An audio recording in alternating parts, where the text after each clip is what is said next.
Hey everybody, it's Kara. Welcome back to I Want to Be Me When I Grow Up. Had another little bit of a false start here with the podcast, which is okay because we just keep starting again. That's one of the things about failure that it took me a long time to learn. Just like losing track of a streak or not keeping track of something the way you wanted to, well, that's not a failure. It's just that life got in the way and you need to get back up and dust yourself off again and start again. And so that's what I'm doing with the podcast, still with the aim of getting to a weekly podcast episode. But for today, we're going to dive a little bit more into that topic about finding the right way to do something, and that the right way to do something is the right way for you. Hey everybody, thanks for joining me again this week. In our last podcast, which was a whole month ago, because I did get a little bit behind in posting, we talked about the things that you want to learn more about. And I loved hearing from some of you. Sue, you talked about wanting to keep learning computers, that every job you've had, the use of computers just keeps getting more complex. And Lacey, you wanted to dig more into photography. I love hearing from you, so thanks so much for jumping in. Both of those are things that I love to learn too. Photography and computers are both passions for me. And over the years, I've tried lots of experiments of learning how to use my camera better or take better pictures no matter what camera I'm using. For almost 3 years, I carried around a Nikon digital camera with me in my bag every single day, almost 3 years. That thing was heavy too. It probably weighed about 6 pounds, and I carried it everywhere I went. And it took great pictures, but I was so tired of lugging it. And even by the end of that third year, I got to the point where I wasn't pulling it out of my bag. I was just taking pictures with my cell phone camera all the time. Fast forward to today, and while I still get my Nikons out from time to time, and I love to play with them, and I love to do things with them, and I need to do even more with them, most of the time I take pictures with my camera in my pocket, which is my phone camera. And in fact, I'm going to put a picture in today's show notes of Kona. It is a picture I took yesterday as we were out on our walk. And it was sort of this perfect visualization of what I really want to talk to you about today.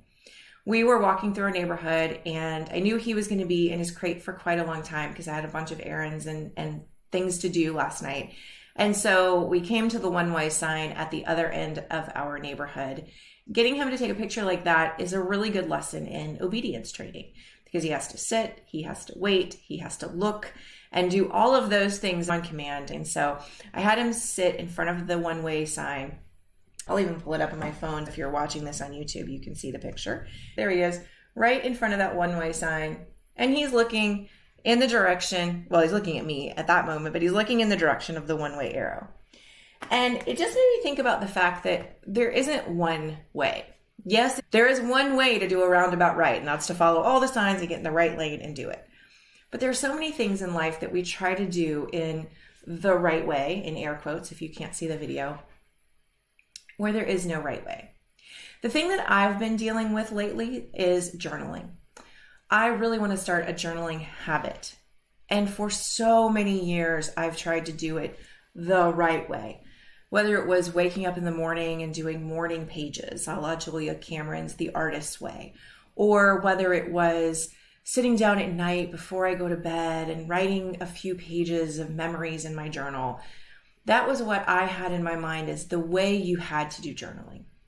But over the years, my wonderful journaling guru, my dear friend Tracy Winchell, she has taught me that there is no one right way to journal. There's just journaling. And if you do it every day, you have a journaling habit. It doesn't matter how you do it. It doesn't even matter what you journal about. You're just trying to get things out of your head and onto paper or onto a screen, as is more often the case for me. I still love the feel of pen and paper, but I don't like the clutter of pen and paper, even though I have more notebooks than any one human should have. I like to have my memories right there with me. I like to be able to capture them. And I'm using the Day One journaling app. And so I like the ability to be able to pull up things from my memories and see what happened years ago, or see what happened last week if I can't remember. Hey, what did I do last week? I don't know if any of the rest of you have that problem, but I have that problem all the time. So as you think about habits that you're trying to keep or you're trying to create for yourself, are you trying to do it in the right way when the only right way is what's right for you?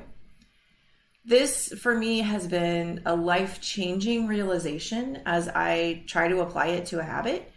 What works for one person might not work for me. In fact, it usually doesn't. What's right for somebody else isn't right for me. There's only the right way for me. Diet, exercise, spending, monitoring your spending, your health, all of those things. If something there is tricking you up, I recommend grabbing a piece of paper and figuring out if you're trying to do it in a right way that isn't the right way for you.